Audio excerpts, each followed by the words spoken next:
Hare Ram, Ram Ram. Hare Krishna, Krishna Krishna, Hare Ram, Ram Ram. Hare Mataji Prabhu has joined. Hare Krishna. Hare Krishna Prabhu, Dandavad. Krishna Prabhu, Dandavad Hare Pranam. Krishna Prabhu, Dandavat Pranam. Dandavat Pranam. Hare Krishna. Hare Dandavat Krishna Pranam. Prabhu Ji, Dandavat Hare Krishna Pranam. Prabhu, Dandavata Pranam Prabhu. Hare Krishna. Dandavat Pranam. Dandavat Pranam. Hare Krishna. Dandavat Pranam.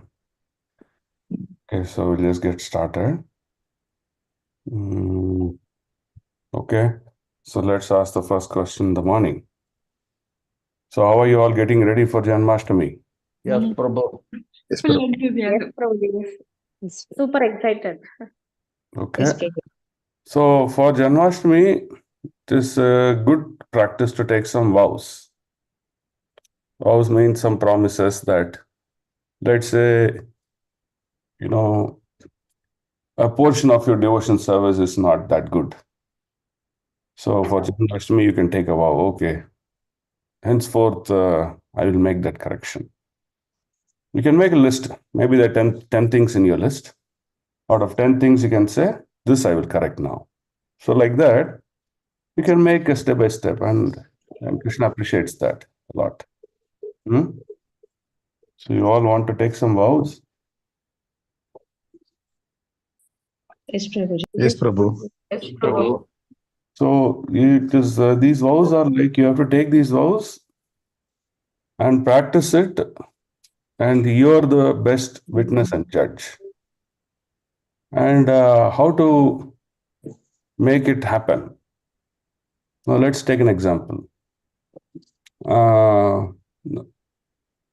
Let's say you're chanting. Okay, I'll not take chanting. Okay, let's say you're reading 10 minutes of book reading every day, for example. Now you want to increase it to 20 minutes, right? So you should make attempts and you should track on a calendar. At the end of every month, you should compile a small report. Just 2 lines, 3 lines, that's all. How do you sit and calculate? Okay, out of 30 days, how many days I had 20 minutes? How many days I did not read? How many days I did 10 minutes? Like that, you have to calculate. And you can send it to, your mentor.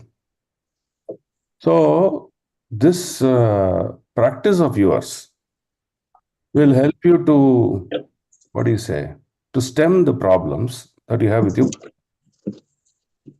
Now, if you don't do this, the first month you might do okay. You might do 20 minutes on most of the days, and the next day, a few days, you might do 10 minutes. That will be okay. But second month, you may come down.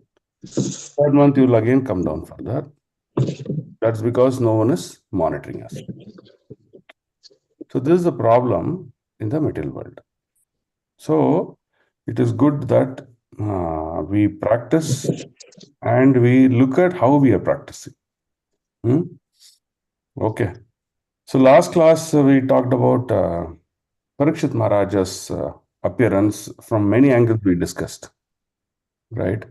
People involved, and then how Parikshit Maharaj acted when the Brahmana cursed him. And those details, if you see, it's really wonderful. Now when we read the slokas, you will see all those things are getting connected now. Okay.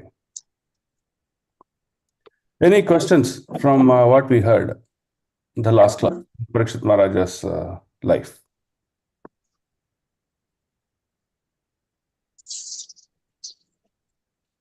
Okay. Now let's also reflect on few things. See, for this Janmashtami activity we have started, we sent the poster out yesterday also. So a lot of things are happening on Janmashtami. And this year Janmashtami is special because a new temple has opened, and this is the first Janmashtami in the new temple, right? So a lot of design, preparation, everything was done yesterday. So this year Janmashtami, silver Kalash is the most attractive aspect of it. So people can come forward, take silver Kalash and take back what has been offered to the Lord and take back with them. So we are promoting the silver Kalash a lot. And this year Janmashtami is a 5-day event. Okay. So why it's a 5-day event? So first day, that is Friday, 23rd, we're going to have cultural programs which are more of dance and movements and things like that. Okay. So it'll be a 2-hour program in the evening at the temple premises. So we are inviting a lot of external artists. Please come and take part in it. And of course, there'll be a nice sumptuous prasadam at the end. On 24th, Saturday, for first time, we are going to do what is called as a boat festival. So we're going to carry Radha and Krishna in a boat, just like what they do in Mansi Ganga. So Radha and Krishna will be left on a boat. So we've spotted a very nearby place. It's very clean and nice sitting area and all is there with water body.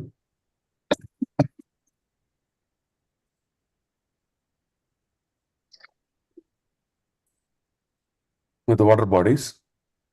And we'll all go together and we'll enjoy that ceremony with Radha and Krishna and then come back for prasadam to the temple. Right. So this is on 24th, Saturday. Okay. Then 25th, we are going to have cultural, but this is all mostly vocal. Okay. So these are all different kinds of singers. They're trying to sing and glorify the Lord like that it is. So fully vocal is 25th, Sunday evening. And 26th is Janmashtami. Okay. So Janmashtami whole day event. And on Janmashtami, there won't be any cultural. But rather there'll be full day event for darshan, services and things like that. So we'll do all of them. Then Tuesday, 27th is Srila Prabhupada's appearance day. So we'll celebrate his appearance day. We'll celebrate starting at 12 o'clock. At 12 o'clock, we're going to have some small fast breaking prasadam. So we'll all have them. And then come for Prabhupada Aarti.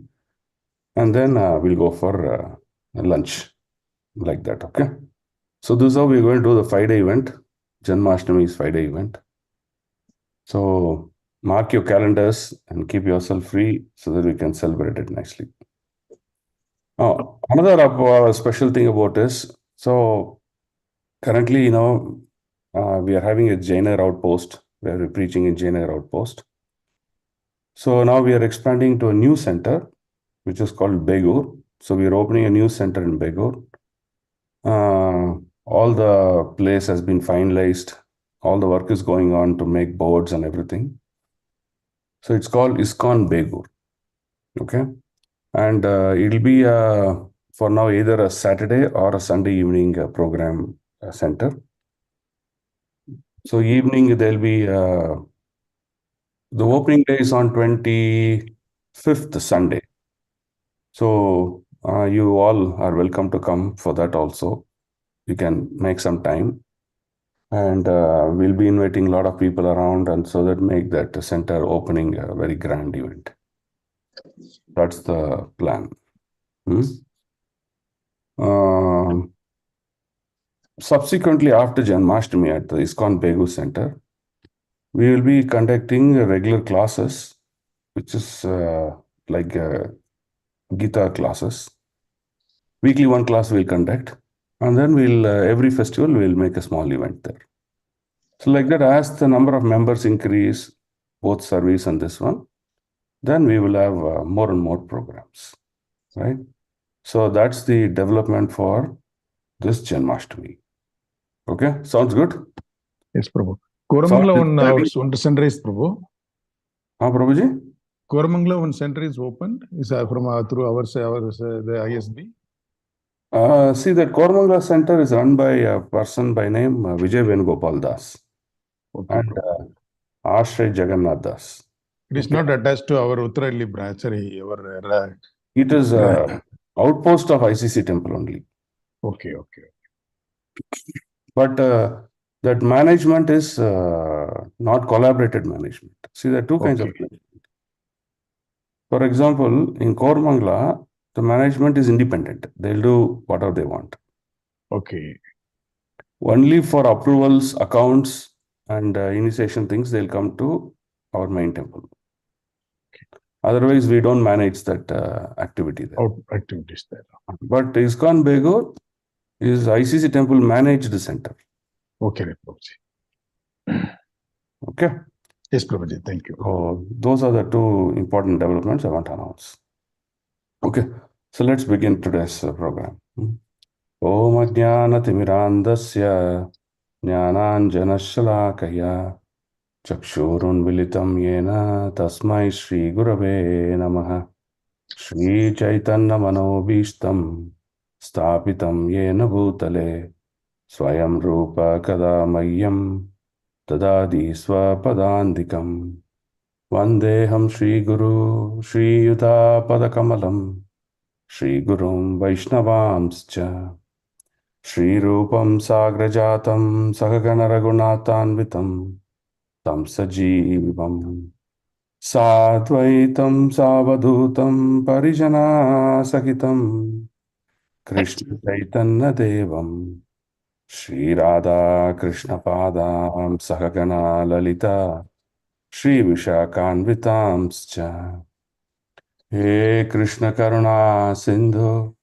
Dinabandho Jagatpate Gopesha Gopika Kanta Radha Kanta Namostute Tapta Kanchana Gaurangi Radhe Vrindavaneshwari Rishabhanu Sute Devi Pranamami Haripriye Nama Om Vishnupadaya Krishna Prestaya Bhutale Srimate Bhaktivedanta Swaminiti Namine Namaste Saraswate Deve Gauravani Pracharine Nirvishesha Shunyavadi Paschattate Satarine Jai Shri Krishna Chaitanya Prabhu Nityananda Shri Advaita Gadadara Shivasadi Gaurabhakta Vrinda Hare Krishna Krishna Krishna Hare Hare Hare Rama Rama Rama Hare Hare. Okay, so let's begin with the first sloka, 12.1. And I sent the documents what we discussed last week and the video also on Jagannath Masya. I assume that everyone saw it. Okay. Yes, Prabhuji. Shaunaka Vacha Ashwattamno Prasthena Brahma Shiroshnuru Tejasa Uttaraya Hato Garbha Ishena Jivita Punaha. Translation. The Saunaka sage said, the womb of Uttara, mother of Maharaj Parikshit, was spoiled by the dreadful and invincible Brahmastra, weapon released by Ashwatthama. But Maharaj Parikshit was saved by the Supreme Lord. Right? So this is how he's starting in the conversation. Now, pretext to this conversation, what happened? So they heard about the glories of many of these personalities. And then finally they heard about glories of Krishna. Now, in glories of Krishna, they had two parts. The first part was Krishna departing from Hastinapur, and you saw how all the men and women were so much attached, they were in tears and they came, and the glories of the Lord was mentioned. Okay, great. When Krishna entered Dwaraka, it was such a wonderful event. Not just men and women, even the boys, even the invalid elderly people, even small animals, everything, they all came to receive the Lord. And we saw the reception of the Lord, and we saw the glories of the Lord. This was so wonderful. Now, this entire episode, when it was explained by Suta Goswami to Shaunaka Rishi, Shaunaka Rishi was bewildered. He said, if the Lord's position is so amorous, so wonderful. Hare Krishna, can we go mute? Yeah. If this Lord's position is so glorious, how is that Parikshit Maharaj, Lord took a personal interest? What is special about this Parikshit Maharaj? How come this invincible Brahmastra? Brahmastra is an astra given by Lord Krishna to Lord Brahmaji. And out of all the astras in this entire creation, Brahmastra is considered to be the topmost. Right? Prabhupada writes in his lecture that Brahmastra, there's a conversation which says the nuclear weapon created by the human beings are the Brahmastras. There's a comment that is being made, for which Prabhupada explains very brilliantly. He says, see, this nuclear weapon, once you initiate from your side, you cannot control it. You cannot control how much it should blast, what should be area, the size of the kilometers that it should devastate, to what level it has to devastate. It cannot. So, there is no control over the weapon that we fire. First. Second, there is a maximum threshold limit to an area at which the nuclear weapon can devastate. Not beyond that. But Brahmastra is not like that.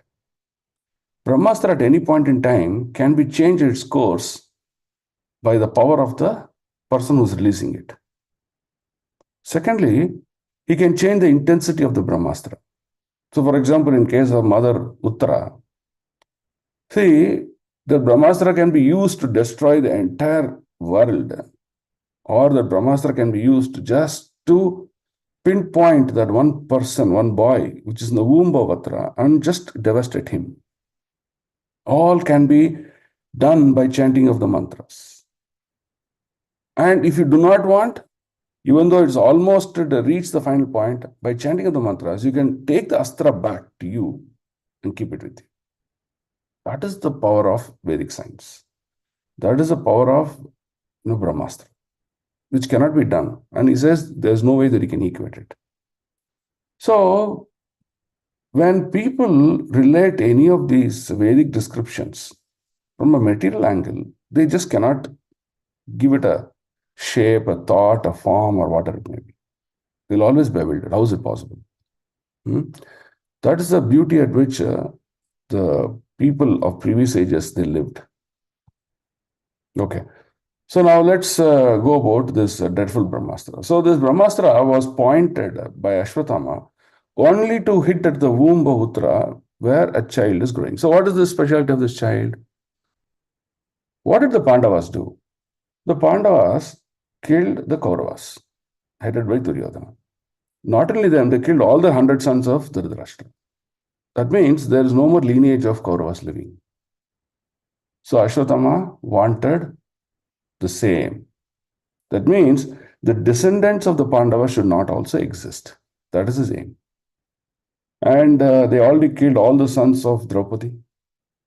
Now the only one son is left is Uttara. So hence they went after Uttara's womb. And that's why he fired the astra there.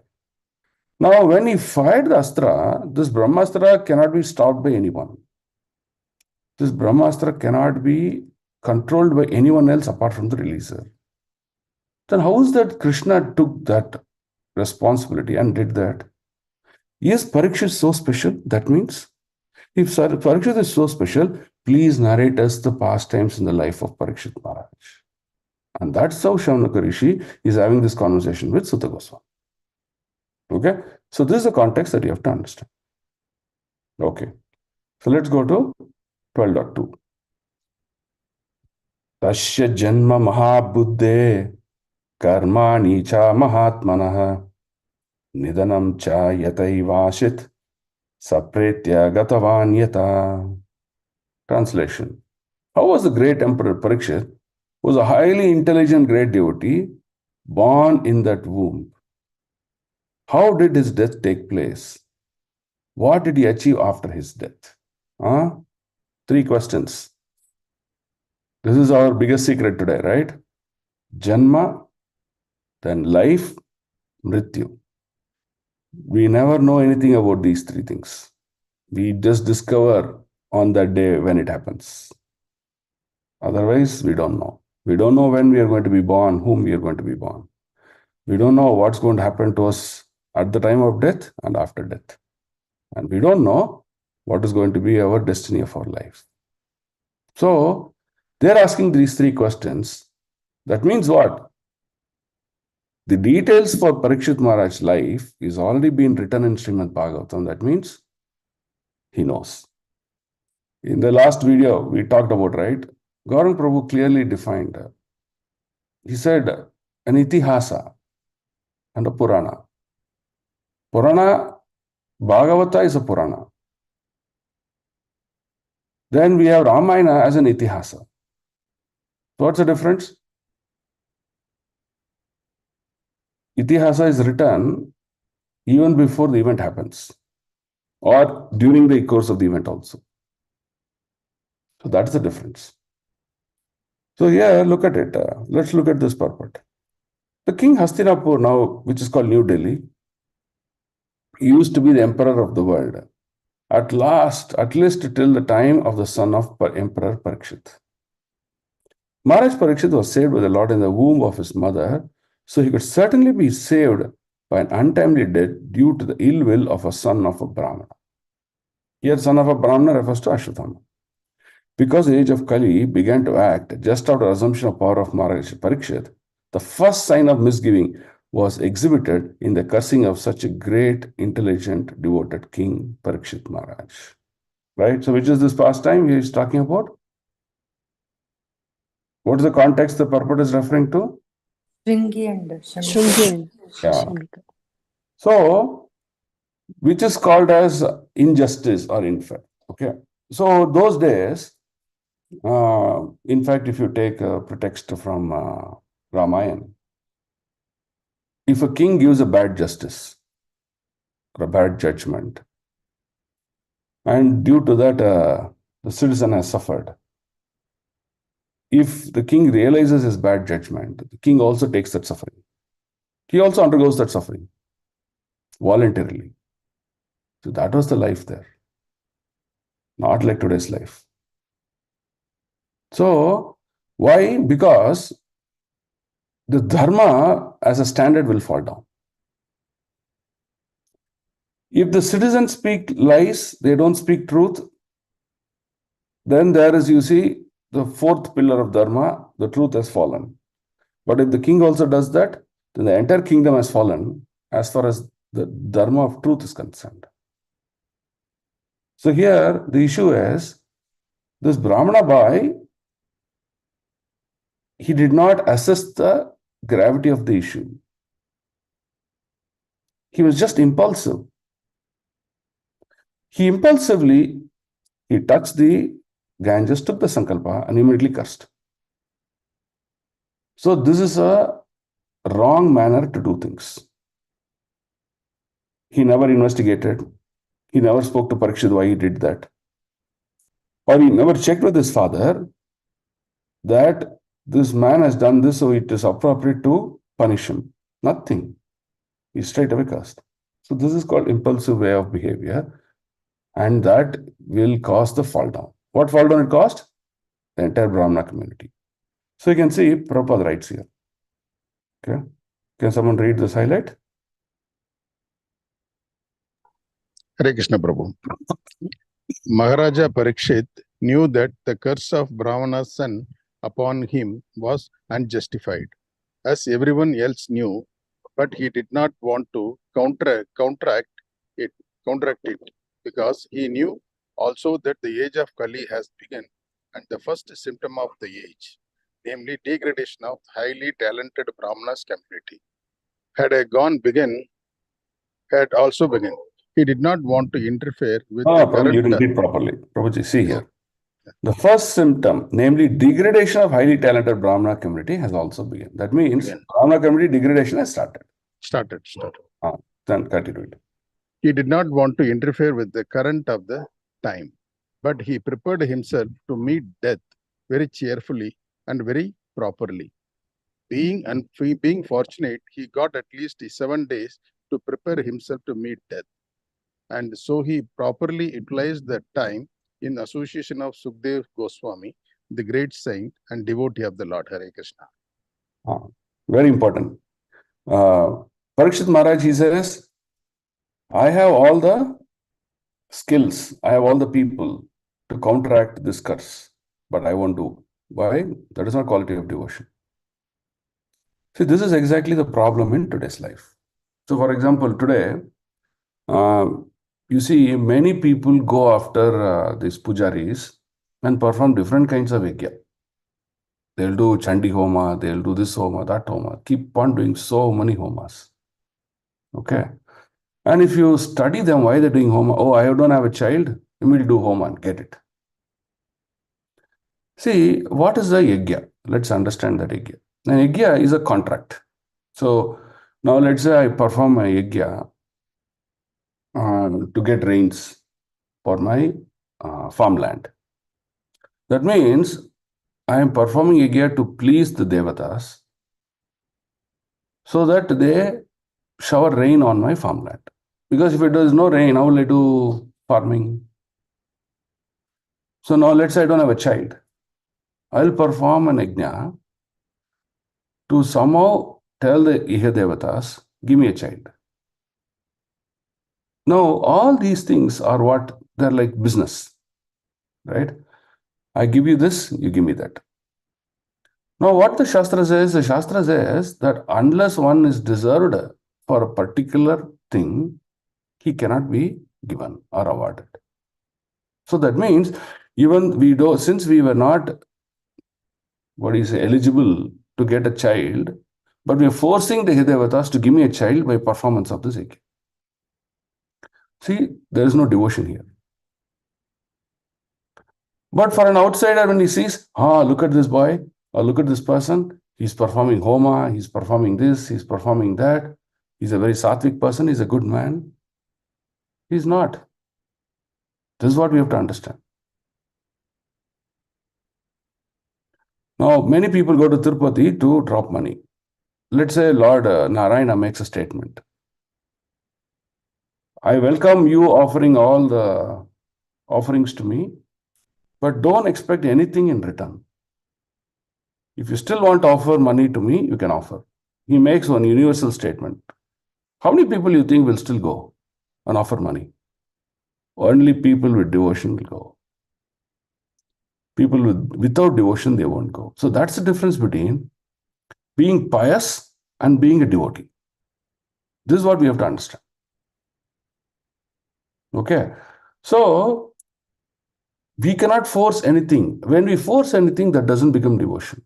So hence Prabhupada always says, Bhakti means do not dodge. What is do not dodge? For example, in our life, there could be many events, good events and bad events. We could be awarded a disease. We could be awarded a time where we're going through emotional loss and a financial loss. We always try to counteract by doing something else. So Prabhupada says pure devotion means whatever is being given to me in my life by my Lord, I consider it as his Mahaprasadam. And move forward. That means a devotee never asks the Lord, give me that, give me this. Devotee is always satisfied with what the Lord has given to him. So hence there is no lamentation, there is no hankering in one's life. When lamentation and hankering is not there, he is a very happy man. Sometimes what we deserve, maybe a property or some money which we deserve, we think has not come to me. But what we fail to understand is that something that we have done in the past, that's why it has stopped to me even though I deserved. Accept it. And that is devotion. That's what Krishna says. So when devotion nourishes in our heart, Krishna enters the heart. When devotion doesn't nourish, but instead only business transaction nourishes in our heart, then Krishna doesn't enter, his energy enters our heart. That is the difference. And that's what Bhagavatham is trying to teach us. So hence, Parikshit Maharaj is trying to tell, I can dodge this death, but I will not. I'll accept it as offering of my Lord. So he's getting prepared for the 7 days time journey available to die. And now what is he doing? How do I prepare? Atavata Brahma Jignasa. I don't prepare whimsically. Whatever I want, I will do. Today, that's what people do. Oh, I have only very few years left in my life. I'll play golf. I'll play this. I'll play that. I'll do all these things. Enjoy, and I'll just die like that. No, he doesn't say that. he immediately goes to his subjects, realized souls, spiritual masters, and asks them, what is the right thing to do? Now he's going to ask those three questions. Fantastically, three questions he's going to ask. That's the turning point of the Srimad Bhagavatam. The question he will ask is, what is the role of a person while he is alive? He's going and asking his ministers. Ministers are rishis and realized spiritual masters. He's going and asking, what is the role of one's life while he is alive? That means, what are my duties, prescribed duties? What should I am supposed to do? And what am I supposed to do at the time of death? And the third question he's asking is, how do I leave my body? So, these are the three questions that are asked by Parikshit Maharaj to the sages in his kingdom. Many could not answer. They said, oh, this is such a complicated question, we don't know what to tell you. We don't have answers. So, hearing this question is when Sukadeva Goswami descends. Okay? So, is the stage clear? Yes, Prabhu. Okay, excellent. So, let's look at sloka number 12.3. Tat idam shrotam ichchamo gaditum yadi manyase bruhina shraddha dhananam yasya jnanam adakchukuhu. Adakchukaha. Chukaha means refers to Sukadeva Goswami. Sukkaha. Translation. With all respectfully wanted to hear him about Parikshit, Maharaj Parikshit, to whom Sukadeva Goswami imparted transcendental knowledge, please speak on this matter. So, this is how Sukadeva Goswami arrives at the scene. Why? Because Parikshit asked these questions. Okay, what are the three questions he asked? That is how to leave the body. No, first question. You always go to What the is the what is the role of a Role of human life. man while he is living? living, correct. That means how to live a life. Good. What's the second question? What am I supposed to do at the time of death? Yes, what am I supposed to do at the time of death? Okay, great. Third. How should I leave the body? Yes, okay. So, how do I leave the body? Will tell the state of the mind, state of the consciousness, right? So, these are things important. Okay, this purport is actually very nice. Someone can read the entire purport, it will be good. Shall I read, Prabhu? Read. With the translation or directly purport, Prabhu? Yeah, translate. I already read, no? Yes, purport. Sukadeva Goswami imparted transcendental knowledge to Maharaja Parikshit during the remaining 7 days of his life. And Maharaja Parikshit heard him properly, just like an ardent student. The effect of such a bona fide hearing and chanting of Srimad Bhagavatam was equally shared by both the hearer and the chanter. Both of them were benefited. Out of the 9 different transcendental means of devotional service to the Lord prescribed in Bhagavatam, either all of them or some of them or even one of them are equally beneficial if properly discharged. Maharaja Parikshit and Shukadeva Goswami were serious performers of the first 2 important items, namely the process of chanting and the process of hearing. And therefore, both of them were successful in their laudable attempt. Transcendental realization is attained by such serious hearing and chanting and not otherwise. There is a type of spiritual master and disciple much advertised in the age of Kali.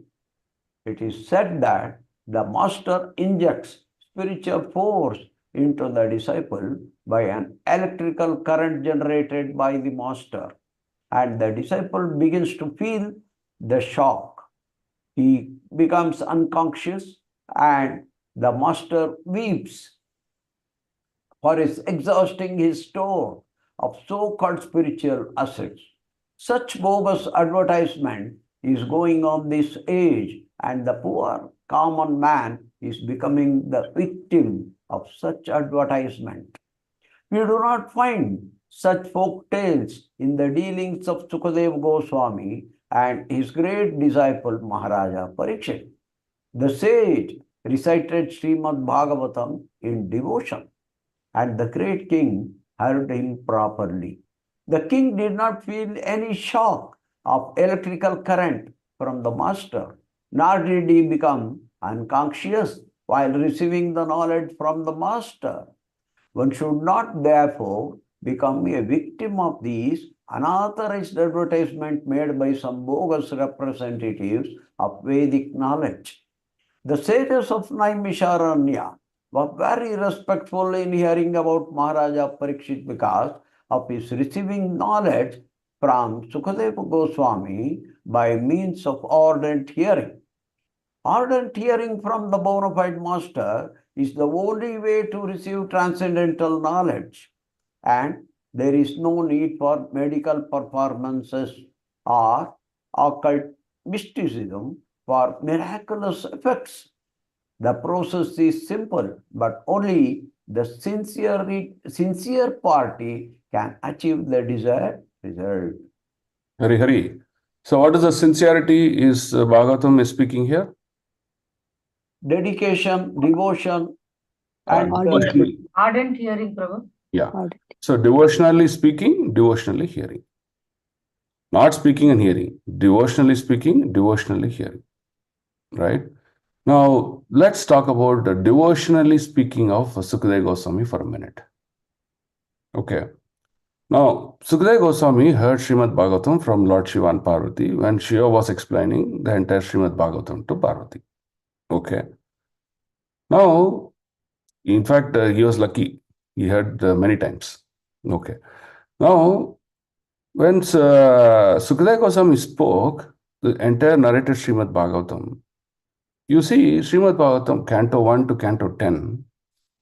The Canto 10 is called as the epitome or the ultimate crest jewel of the entire subject matter.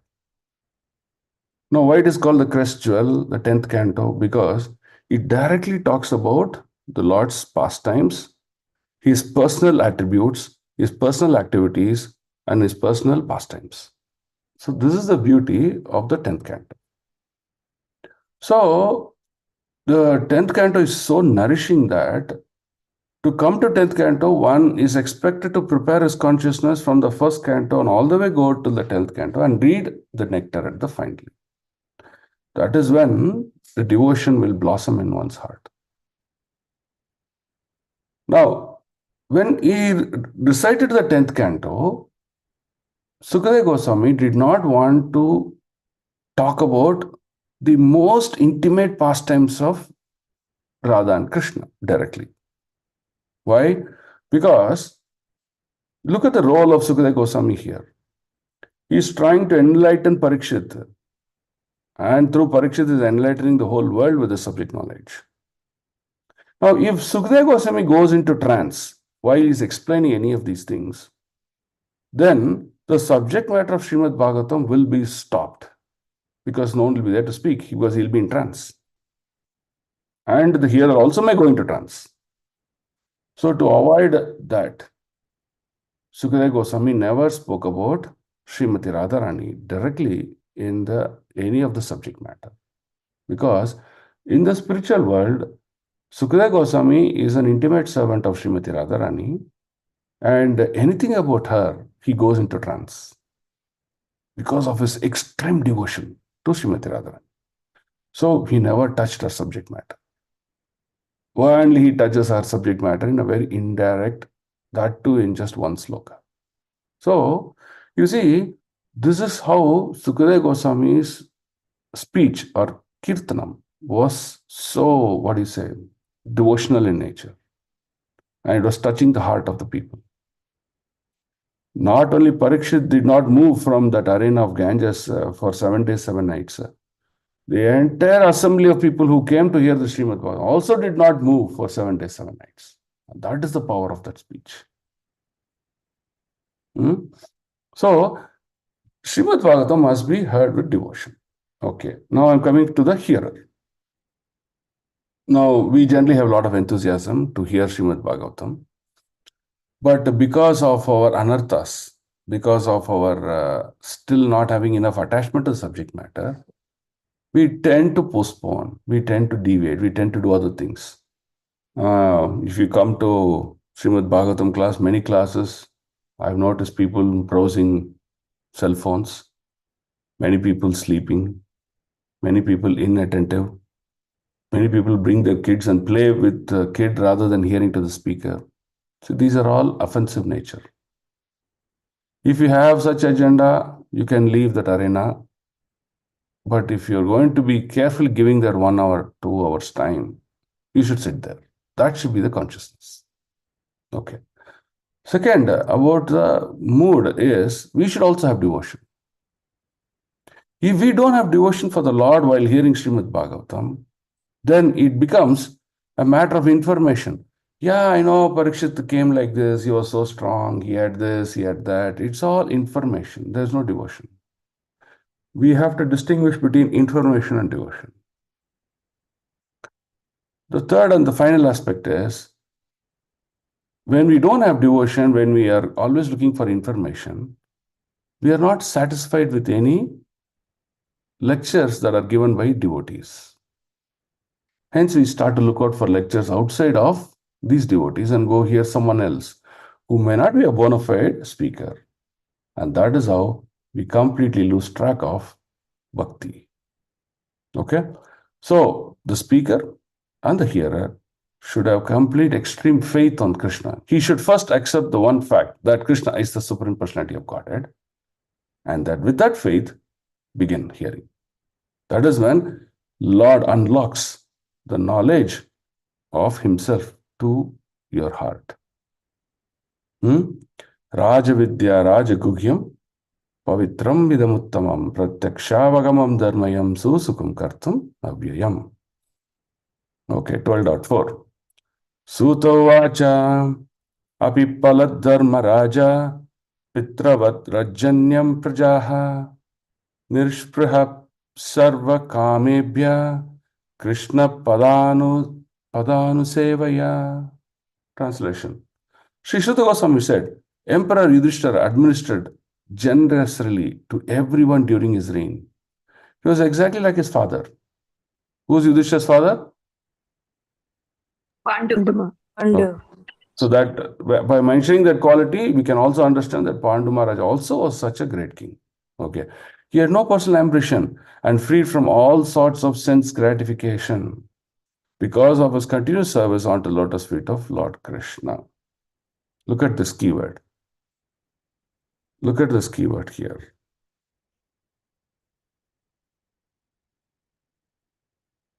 He had no personal ambition and was freed from all sorts of sense gratification because of his continuous service onto the lotus feet of Lord Krishna. So what is the keyword there? Devotional service to the Lord. No. continuous service. No sort of Correct. No sense personal gratification. No. No sort of sense gratification. No. Sense gratification cannot be stopped unless there is continuous service. No person. Prabhu. What, Mataji? Ahaituki aprahita. Unmotivated, uninterrupted. Yeah. So the service has to be continuous. That's the point. Right? So let's say you fell sick for a week's time. It's okay. Service got disturbed because you are sick, but it is not you stop service because of your consciousness, but because of a bodily discomfort. But once you get well, what do? You resume your service. That is called continuous service. Okay, is it clear? Okay. Yes, Prabhu. Continuous service unto the lotus feet of Krishna is what will give you free from sense gratification. Okay. So now let's look at this important aspect. Radhanath Swami Maharaj says, material world means material body. Okay. Material body means material senses. Material senses means, what's the nature of senses? To gratify. So material senses means material sense gratification. Material sense gratification means conditioning in this material world for time immemorial. That means living here birth after birth after birth after birth. Okay? So let's repeat. Material world means material body. Material body means body is made of senses, right? Yes. You have different senses. Even your skin, which is pervaded through your body, is a sense. It's a sense of touch. The touch also is so powerful that it can agitate you. Right? So senses means gratification. How is it possible to separate gratification from senses? Not possible. It is that nature. So that's what Prabhupada says. Sense means gratification. How can I separate it? You cannot separate it. So what are you supposed to do? Purify. We should satisfy the senses of the Lord, Prabhu. We should try to serve. No, we're talking about yourself now. How will you solve the problem of your material senses? Giving it a higher taste of By serving them. engaging. So you just don't stop your enjoyment, but gratification, but you only purify your senses. Your purification of senses can be done by, like our Balaji Prabhu said, by offering them in service of the Lord. Right? That's all. That's what Prabhupada says. Redirect them.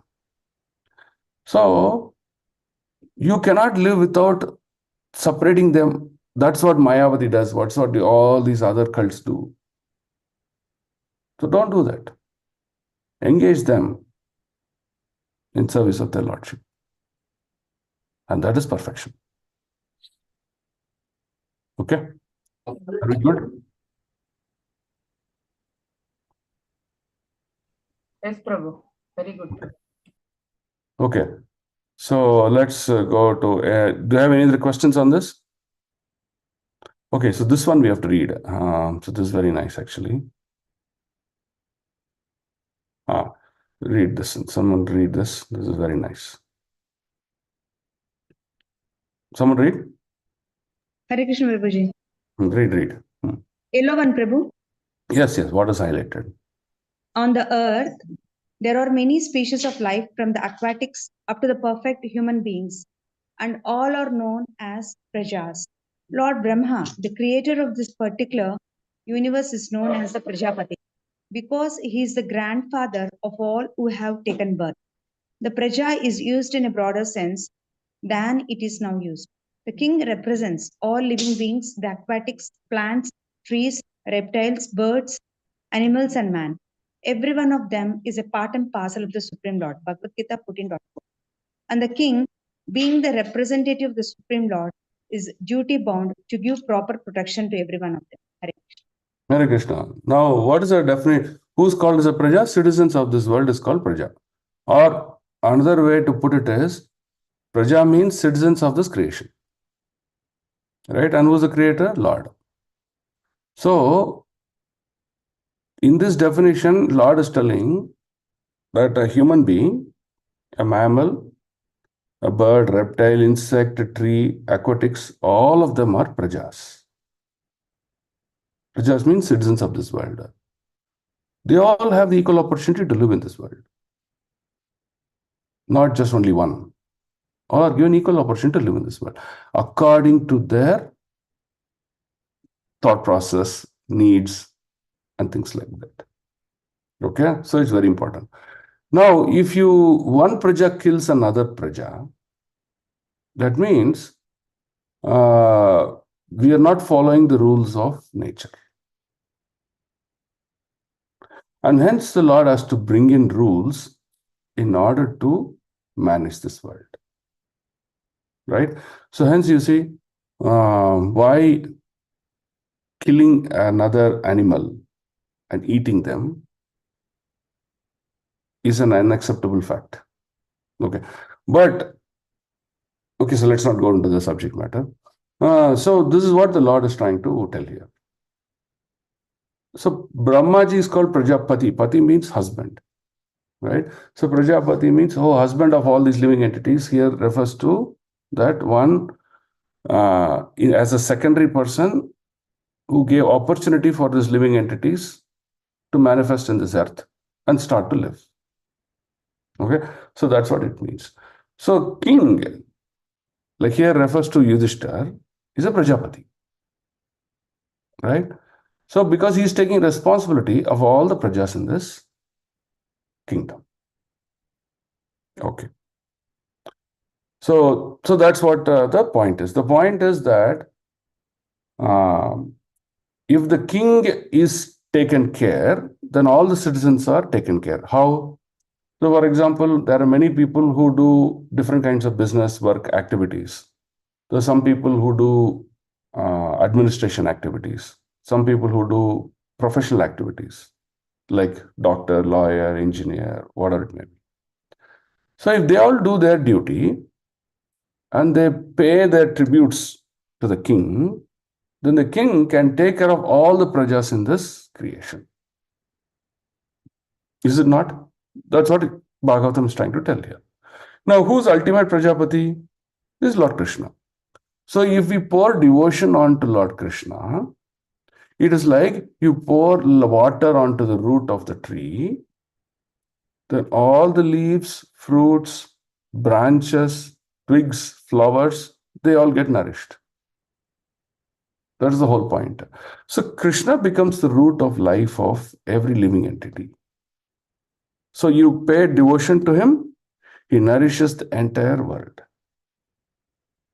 So that is how Bhagavatam is trying to establish how one can build direct relationship with the Supreme Lord, and by service of that, the Lord is pleased, and when Lord pleased, he takes care of the entire creation. That is the conclusion of this, right? So in fact, you see, in the kingdom of Ayodhya, there was a need for happiness. There was a need of welfareness, Ram Rajya, for the entire kingdom. And how can Ram Rajya be given? Only if the Lord is pleased. So Vishwamitra understood this. So he decided, and he straightaway came to Dasaratha Maharaj. And he said, "Oh Maharaj, I need your son to come with me." He did not tell him, "I'm going to get him married." But he told him that I have difficulties with one demon, Tadaka. I want to kill her, so I'll better take your son. So please give your son. He gave that reason and took him. But what was his real motive? His real motive was to pour devotion, that means to connect the energy and the energetic. So he united Ram and Sita. Now, today in this world, you see, this Sita Kalyanam is a very, very popular one. Why? Because whenever Sita Kalyanam is performed, there is happiness. Why? Because the Lord is pleased, Lord showers blessing. Lord showers blissfulness, ecstasy in one's life. So, we are doing acts of pleasing that Lord in small, small bits and pieces in our life, but without that knowledge. So now, Prabhupada has formalized this entire structure by giving us this pleasing that Supreme Lord in a manner which is called a frame of rules, Siksha. So within a frame, there are certain rules, just follow them and do it on a regular basis. Please the Lord, please the Lord. Then what happens? The Lord showers unlimited mercy, not only in the current life, but also in the life after you leave this body. So that is the reason why Rupa Goswami writes that practice of sadhana bhakti is very important. So sadhana bhakti must be an uncompromised practice by every living entity in this creation. Sadhana bhakti, by that, why is this sadhana bhakti? Because if I tell you, Prabhuji, every day you should chant like this, you may chant for one day, but next day you won't, because you don't know the meaning behind it. Why I'm doing sadhana bhakti? Because you're always thinking from your point of view.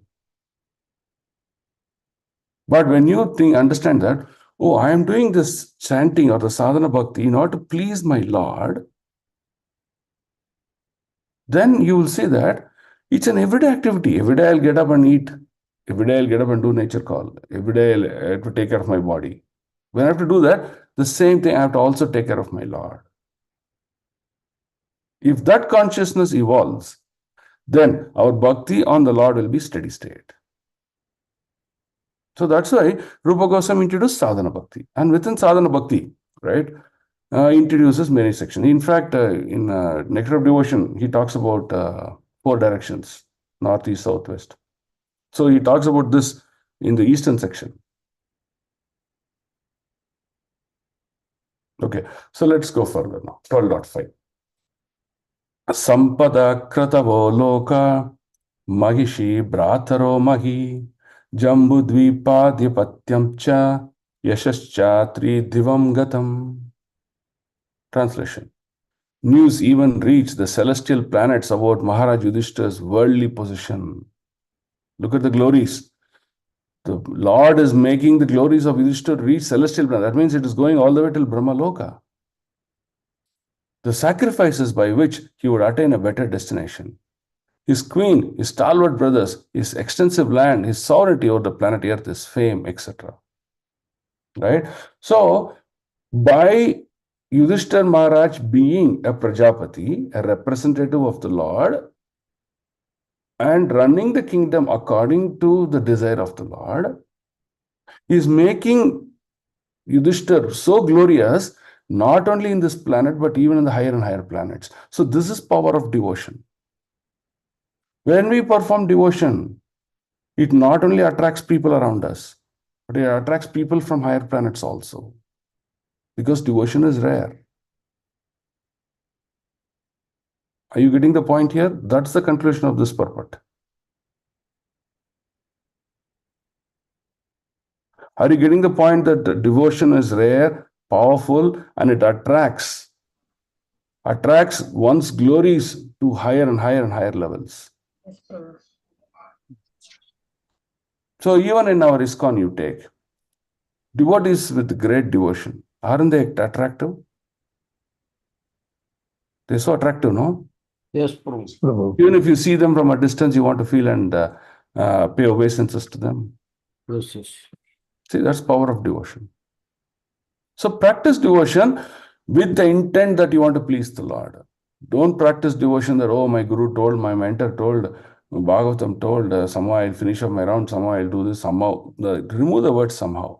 Sit peacefully, enjoyably, blissfully, chant for the pleasure of the Lord. That should be the attitude. So give enough time for it.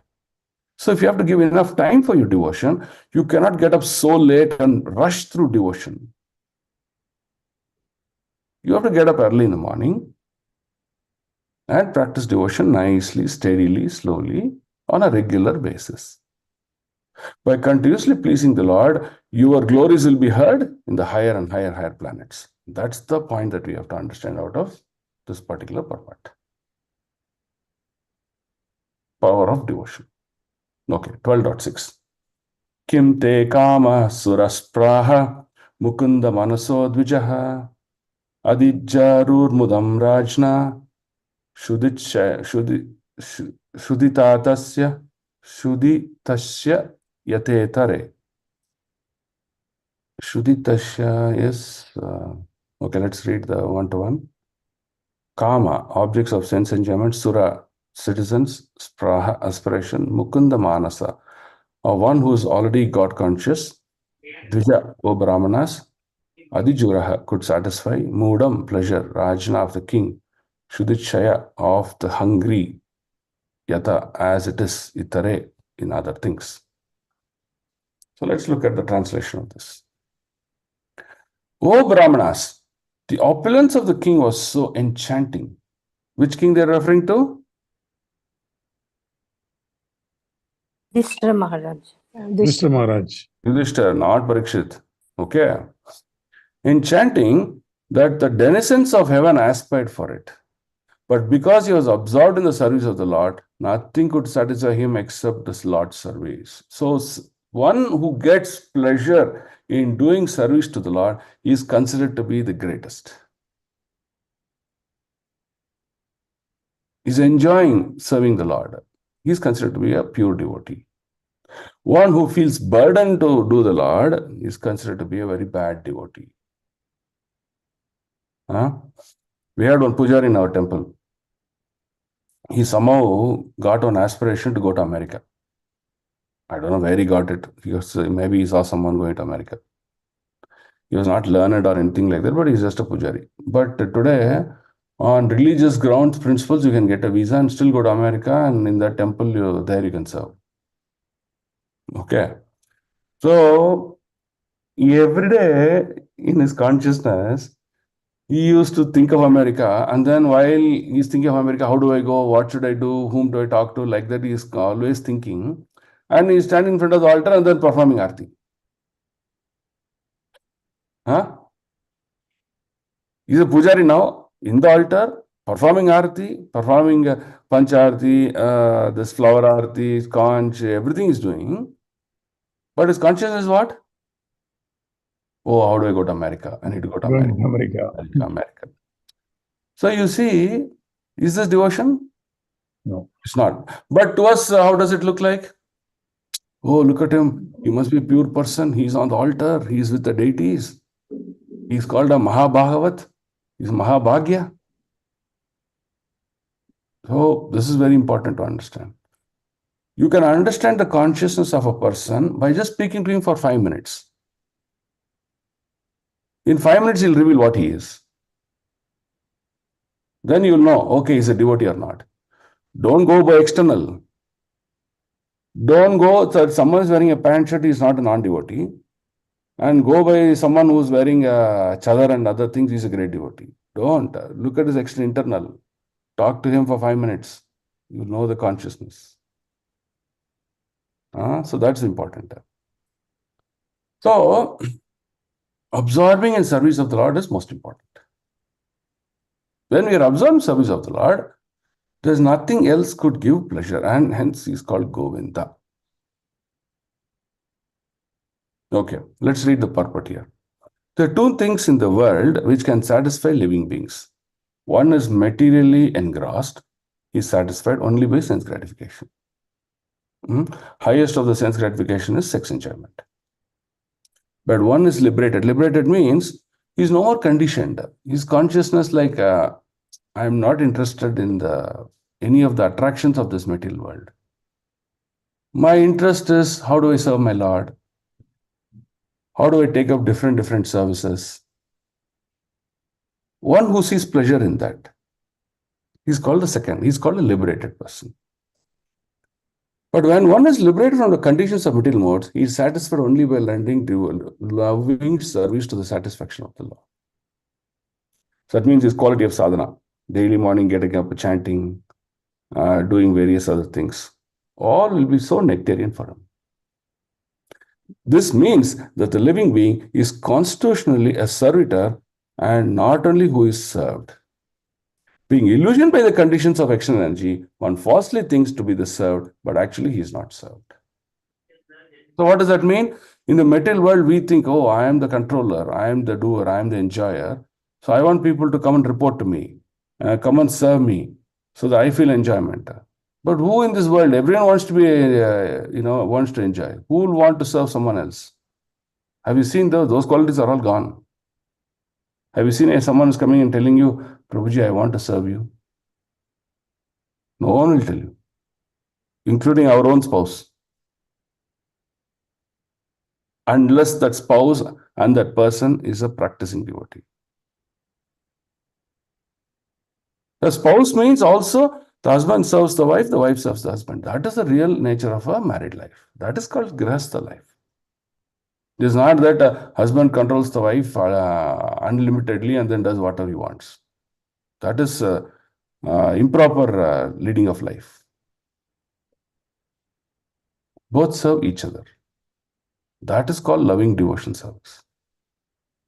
Okay, let's look at being illusioned by conditions of energy. One falsely hints. Okay, not that is done. When one in his proper sense of attainment of spiritual knowledge, he realizes that he is not the master of the material world, but only a servant of the senses. That means in the material world, you see, we are always looking after something which will give happiness to me. I will not do an activity that will not give happiness to me. So, for example, let's say I go to a food mela. Okay, food mela means what? All kinds of cuisines will be there. All kinds of cuisines will be there. You can just choose whatever cuisine you want, you can eat. Okay, so now I'll ask a question. Each of you can ask this question to you. Which is the first counter I will go? Who will answer that?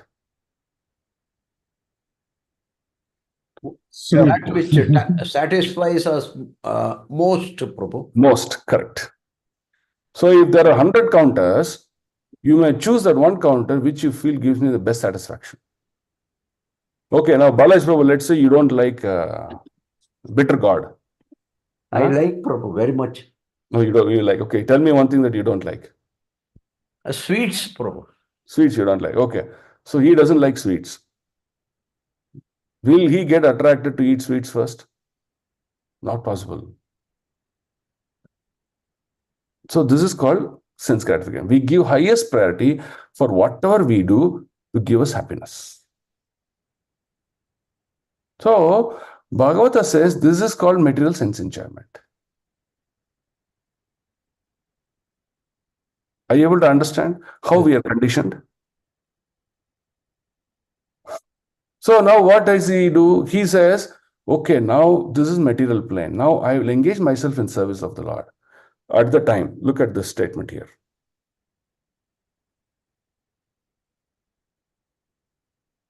At the time, he begs for the service of the Lord and thus becomes happy without being illusioned by so-called material happiness. So when devotion happens, you are not going to get attracted to all these things. Why? Because you went to higher taste. I'm not doing all these things. My higher taste is, how do I please the Lord? Maharaj is of the liberated soul, and therefore for him there was no pleasure in a vast kingdom, good wife, obedient brothers, happy subjects, and prosperous world. So what does this mean? It's a very important conclusion that you should understand. So it is confirmed that Maharaj Yudhishthir led a very, very opulent life. The king of the entire world, good wife, all the brothers are so obedient. Every ministers in his kingdom, they supported in what he wants to do. The entire kingdom reigned in prosperity. Everything was so happy. Why? Because since, and though it was, all these things were true in his life, he never got attracted to them. Why? Because his consciousness was always in service of Krishna. So this is important. So in our life, the learning from us is very simple. We may have a lot of opulence with us. A lot of money, a lot of this, a lot of that. No problem. But think of that as a boon given by the Lord. So don't fall into trap to just live with that. Instead, fall into a situation where I'll use myself and my opulence in service of the Lord. Then you'll see you'll be like Yudhishthira Maharaj. And that is the key aspect. So, at the end of the day, a man who's contented is considered to be the most happiest and the successful person. A happiest man is not measured by the amount of wealth he has, the amount of contentment he has. When will you get full satisfaction? When your senses are pleased. When are your senses are fully pleased? When you engage the senses in service of the Lord. And that is devotion. That's what Bhagavatam is trying to teach you. Right? You read this purport. This purport is very brilliant because it explains how people enjoy sense gratification in higher planetary systems like Brahmaloka, Janaloka, Mahaloka, Satyaloka, Suvarloka, Swargaloka. All these places, how people enjoy and what is the level of enjoyment, what does it mean, and how insignificant it is compared to devotion to the Lord. Because the Lord reciprocates. In the previous chapter, when we read that Lord Krishna enters Dwarka, many offerings happened to him. Not only things like sweets, garlands, nice dresses, nice jewels, all those things offerings. Apart from that, many brahmanas, they came and chanted beautiful slokas on glorification of the Lord. Lord in return, you know what he did? How did he reciprocate? How did Lord reciprocate to all those glorifications he received? A smile. That's it. That smile was an acknowledgement and which satisfied all the people to whatever service they did to the Lord. See, this is the beauty. This is what you have to understand. That is devotion. So hence, Prabhupada's, the way he is constructed ISKCON, he took the Tribhanga form of the Lord, three-shaped form of the Lord, and Lord with a flute, and always smiling, and with this concert of sweetness, Radharani with him, is standing there. Look at this posture. This posture is so brilliant that the flute attracts people. Krishna played the flute and attracted all the cows to come with him while he was doing the forest grazing. The same flute attracts all the living entities to come to him. And Srimati Radharani is showing all the mercy. How you can become a great devotee of the Lord. So she is taking that living entities and offering to the Lord. And Lord in turn, what is he doing? He's saying, come. I didn't call you for come and doing all these things. Come and dance with me. And that's why he's standing in this Tribhanga posture. So this is how you see the mood of Prabhupada, how he constructed and how he brought ISKCON into a shape. He could have brought some other form of the Lord in that shape and then say, okay, you stand like this and then make a Vigraha like this. No, very clear. Every detailing, very beautiful. What is the significance of Tribhanga form, Prabhu? Significance of Tribhanga form, I know it's a form where Lord is in a mood of state of bliss and want to express his this thing with his devotees. That's all. We heard But it. if there is anything specific, I will let you know. Somebody said in one of the lecture, they said, he enters our heart in that Tribhanga form and gets locked into our heart, and then he cannot go out, I believe, Prabhu. I don't know how far it's true. But he gets locked in a heart in any form. For Yes. example, you take that form, if you take the picture of Gopichana Vallabha, okay, you see the Gopichana Vallabha picture, Lord will be sitting on one end of the boat, okay, and all the gopis will be filled throughout the boat, and some gopis will be rowing the boat, some gopis will be playing instruments, some gopis will stand and sing. So like that they will do, and the Lord is just nourishing all the gopis there, and they're having that amorous pastime with that Lord. So I have to revalidate exclusive significance of Tribhanga. I can come back to you, Mataji, on that. Okay, but Prabhupada in his lecture he said the Tribhanga form tells that come, I am ready to dance. Do you want to dance with me? And that's how Lord manifested as Gauranga and brought dancing in front of the Lord as one of the greatest aspects of devotion.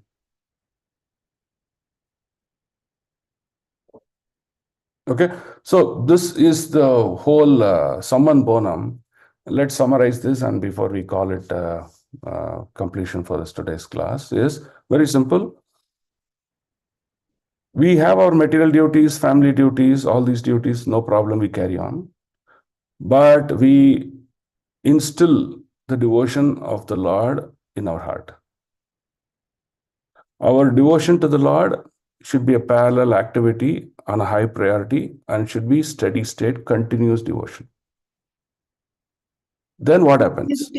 Whatever we do, the Lord glorifies us, puts us into a glorious position.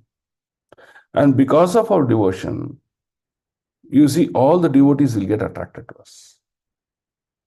And that's the power of what we are supposed to do here. Purify our life and reach the lotus feet of the Lord. Without getting purified, I can't reach.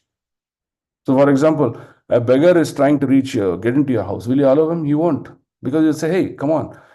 You may want to do work in my house, but you're dirty. You're unclean. So, you're unclean. and you need to, get yourself makeover.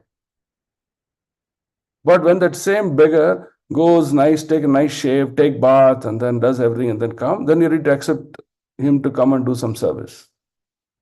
So similarly, currently our consciousness is unclean.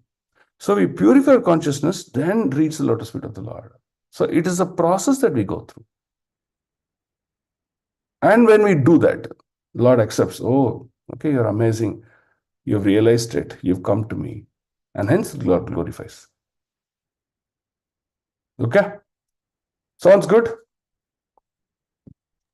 Excellent, Yes, Prabhu. Yes, Try our Prabhu. level best also, Prabhu, to work hard. Yeah. Take up devotion in step by step. Don't jump. You can eat what is your capacity of your stomach. If you overeat, you will have difficulties. So, take step by step of devotion. Enjoy your devotional journey. As you enjoy and move forward, nourish each and aspect of your devotion and realize, oh, why I'm doing this, what's happening in my life. And then move forward. I'm sure in this journey that you will all succeed very, very wonderfully. And you will have a very, very blissful journey. Okay? Grantharaj Srimad Bhagavatam ki jai. Srila Prabhupada ki jai. Okay? Any question? Prabhu, you said, what is Purohit? You said, no, Prabhu, something. Rohit, where did I say? In between, you were telling about the meaning of Purohit. Rohit we didn't use today, no? Did we use? Not able to get the context. Which sloka did you refer to? Anything like that, Mataji? I mean, in general, about the devotional service regarding that.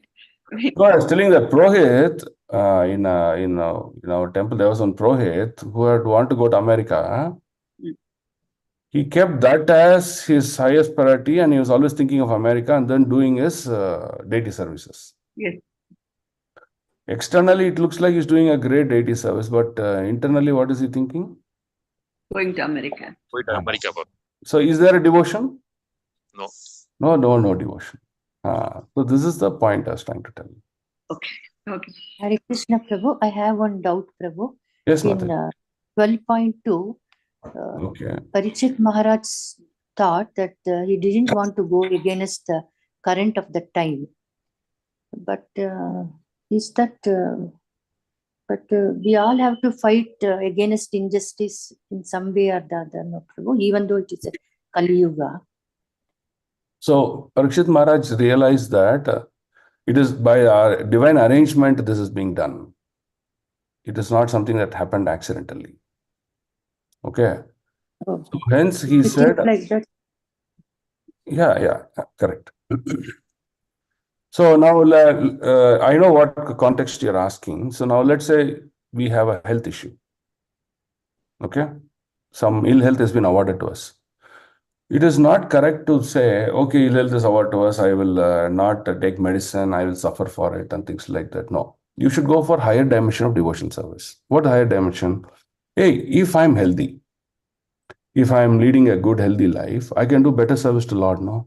Okay, I take medicine and I go to a doctor, become healthy. I will do exercise. I will do all these things so that I become healthy. See, this is a greater consciousness than say, okay, I will suffer because it was awarded to me. I don't have any choice. Right? So that is the point here. But the point you can understand is, so for example, your father divided wealth. To the first brother, he gave 10% more than you. That, instead of fighting with your father and causing him trouble, you accept it as the divine arrangement. You'll be far more happy. Don't dodge that. That's the point there. Okay, Mataji? And in fact, Yes. to maintain a good health is your responsibility. In fact, Bhagavatham says that. To maintain good body and good mind and good health is a responsibility of a person. Because once he maintains keeps good body, mind, and health, he will be able to perform greater devotion service. And that is actually one of your responsibility. Yes, Prabhu. Thank you. Okay. Yes. Hare Krishna Prabhu, the But three on the other hand, questions. if you say, no, I want to maintain my very good health so that I can enjoy this, I can do this, I can do that, that is not an acceptable. Okay? Yes, Mataji. Yes. Prabhu, the three questions about Parikshit Maharaj, can you repeat it, Prabhu? What did he ask to the Brahmanas? Yes. So the first question is how to lead a life while one is alive. That means what should be the quality of life? Can I drink, eat, do whatever I want and then live the life like that? Get up like 10 o'clock in the morning and lead an unclean life. Can I do anything whatever I want? No. So go back and read the Varnashrama system. Okay, for the first 25 years, what are my rules? How do I lead my life? As a Grihastha, how do I lead my life? As a Vanaprastha, how do I lead my life? So this is the detailing. So he's asking question, when one person is born, how should he lead his life? That's the first question. Okay, second question, how one should lead the last part of his life.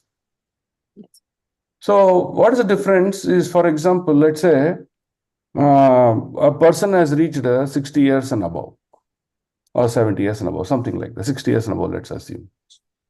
But still he's doing his business. He's still doing his Grihastha life, still attending all functions, going around partying, doing this, getting attachment on, wearing new dresses, jewels, doing all these things. So then the last part of the life is about examination preparation. Yes. Right? So for example, you have an examination, they'll keep unit test, the preparatory exam 1, 2, and 3, and then the final exam will come. So you're not getting prepared for the exam. You're not doing any of those things. You cannot continue to do these things. So this is what is called as the last part. Last part does not mean 1 or 2 days. It means 10 years, 15 years, or 20 years. That means post-retirement. That's what it means. Yes. Okay. Then what should be the state of mind when I leave this body? How should I leave this body? Can I commit suicide? Can I do something else? What should I do? Where and how I should leave my body? What should be the state of mind? Krishna says, whatever state of mind one leaves this body, it is the same state that he will attain without fail in the next birth. So very important. We learned the pastime from Bharata Maharaj. What state of mind he had. But because he was practicing devotion, Lord showed him some mercy on him. What mercy did he show? Bharata, I will reveal you your mistake of your past life. Even though you're in a dear body, I'll reveal you. So when Lord revealed that past life mistakes and things like that to the dear Bharata, what did Bharata do? Oh, this is what I did. I made a stupid thing. I will henceforth not do this again. The deer became very determined.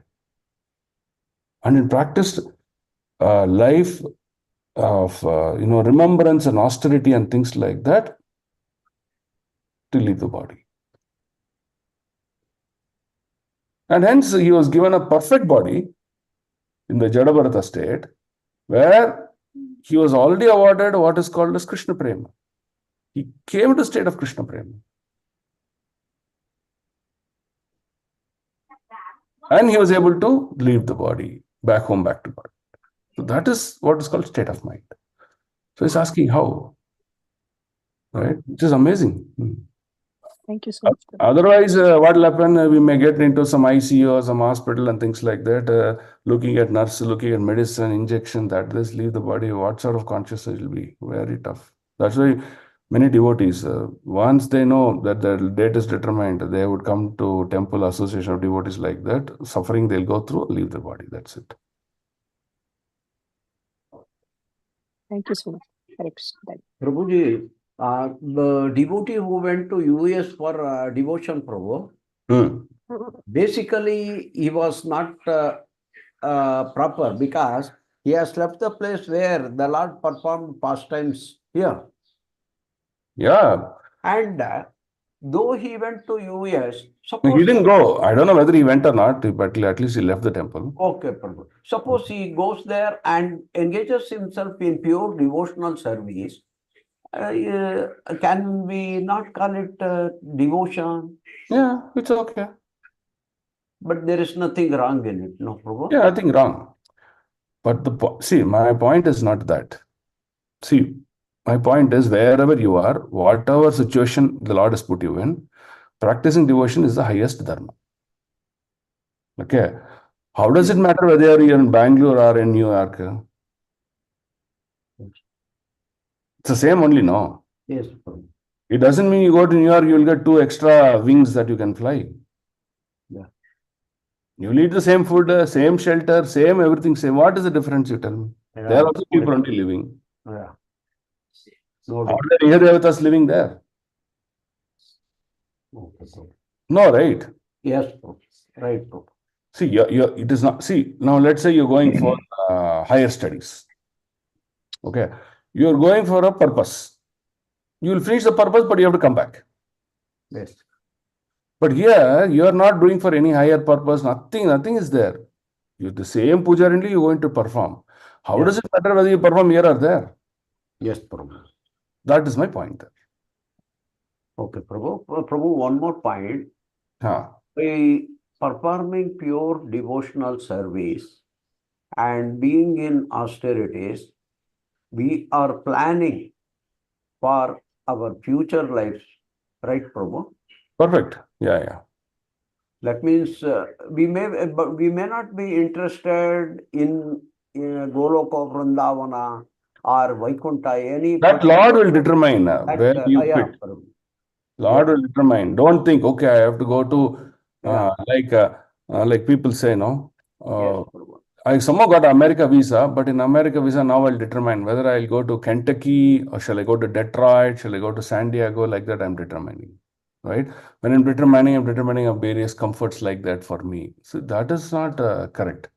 Here, Prabhu, but it is said that the minimum benefit or the minimum thing a devotee gets is at least a human form of life in the coming life. Though not. no, that condition is different. So what the Shastra says is an unsuccessful yogi. Yes, Prabhu. Who is called an unsuccessful yogi? Who has left Someone the body practicing in- devotion. Someone Yes. practicing devotion. But somehow he could not completely pure his anarthas. Somehow he could not completely, do this journey of Krishna conscious. He's called an unsuccessful yogi.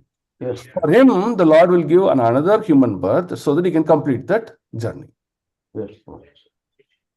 You got it. So that is called an unsuccessful yogi. So that is the condition you get a human birth again. Okay, Prabhu. Hare Krishna, devotees, before we deviate, let us all pray for Sundarup Sham because he's going to be very busy planning, and we pray Krishna to give him more strength and health. And yes, let's all pray for him. Hare Krishna. Hare Krishna, Hare Krishna, Krishna Krishna, Hare Krishna, Hare Krishna, Rama Krishna Rama, Krishna, Rama Hare Rama, Hare, Hare Rama Hare. Rama, Rama Hare Hare. Okay, thank you all. Your prayers will make my day. Thank you so much. Okay. All of you have a wonderful day, blissful day. Chant nicely, live a very happy, Krishna conscious life. Okay. Thank you, Prabhu. Thank you, Prabhu. Hare Krishna. Dandavad pranam, Prabhu. कृपा सिन्धुभ्येव च पतितानां पावनेभ्यो वैष्णवेभ्यो नमो नमः अनंतकोटि वैष्णव वृंद की जय वैष्णव ठाकुर श्रील प्रभुपाद की जय ओम तत्सत Hare Krishna, Prabhu. Thank you, Dandavad Prabhu. Hare pranam. Krishna. Dandavat pranam. Hare Krishna, Prabhu, Dandavat Pranam. Simple, don't complicate. Hare Krishna, Dandavat Pranam, Prabhu. हरे कृष्ण दंडवत प्रणाम Hare Krishna Prabhu, Dandavata Pranam Prabhu. Hare Krishna, Prabhuji, Dandavat Pranam. दंडवत प्रणाम Hare Krishna, Prabhu, Dandavat Pranam. Thank you so much, Prabhu. हरे कृष्ण दंडवत प्रणाम Hare Krishna, Dandavat Pranam, Prabhu. हरे कृष्ण दंडवत I will end the class here.